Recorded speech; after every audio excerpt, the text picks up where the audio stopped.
बचपन में हमारे साथ कुछ ऐसे इंसिडेंट्स हो जाते हैं जिन्हें हम कभी भुला ही नहीं पाते, या फिर हमसे वो चीजें कभी बुलाई ही नहीं जाती। आज की जो स्टोरी है इसे सुनने के बाद शायद से तुम्हें तुम्हारे साथ बचपन में हुए कुछ हॉरर इंसिडेंट्स याद आने वाले हैं। तो अगर तुम्हारे साथ भी कोई ऐसा हॉरर इंसिडेंट हुआ है, मैंने डिस्क्रिप्शन में एक मेल मेंशन कर दी है, तुम वहां पर मुझे अपनी स्टोरीज शेयर कर सकते हो।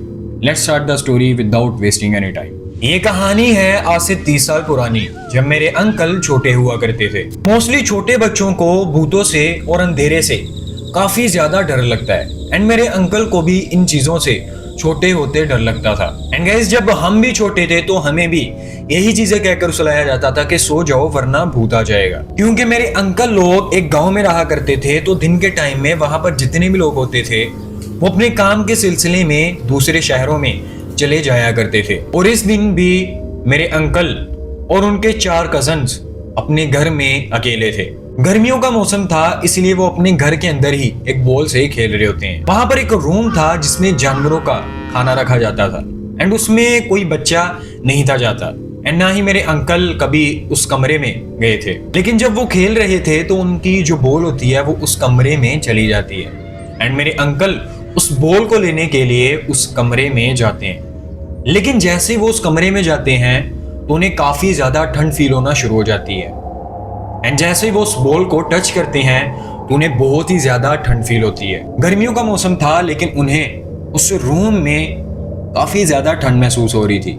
लेकिन वो इस बात को इग्नोर करते हैं एंड फिर से खेलना शुरू कर देते हैं। अचानक से कुछ देर बाद उनका वो डोर नॉक होता है, एंड वो काफी ज्यादा डर जाते हैं क्योंकि उनके अलावा उस घर में और कोई भी नहीं था, और वो जो डोर होता है वो अपने आप ही खुलना शुरू कर देता है। इस चीज को देखने के बाद वो सभी काफी ज्यादा डर जाते हैं एंड चीखें मारना शुरू कर देते हैं, क्योंकि उन्हें उस कमरे से एक ब्लैक कलर की शैडो नजर आ रही थी। उनके शोर को सुनकर वहां पर गली मोहल्ले के जितने भी लोग थे उनके पास आ जाते हैं, एंड मेरे अंकल और उनके 4 कजन डर के मारे दूसरे कमरे में दरवाजा बंद करके छुप जाते हैं। कुछ देर बाद उस रूम का डोर नॉक होता है, एंड उन्हें लगता है कि शायद से कोई उनके घर का आ गया है।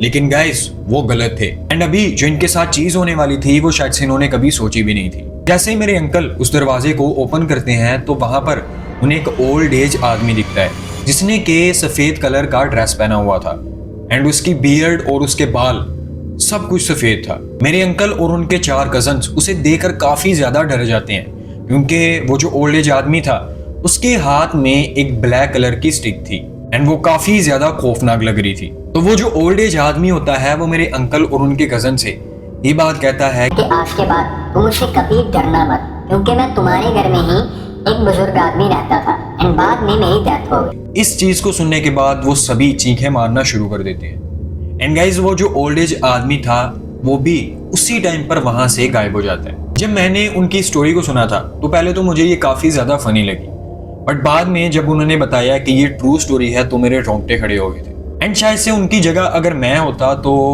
मैं भी यही चीजें करता जो वहां पर उन्होंने की, ऊंची ऊंची चिल्लाता या फिर चीखें मारता। तो ये थी आज की हमारी एक छोटी सी ट्रू स्टोरी, एंड अगर तुम्हें ये स्टोरी अच्छी लगी है मुझे कमेंट बॉक्स में जरूर बताना, और मैंने नीचे एक मेल मेंशन कर दी है, तुम वहां पर अपने साथ हुई हॉरर इंसिडेंट्स शेयर कर सकते हो।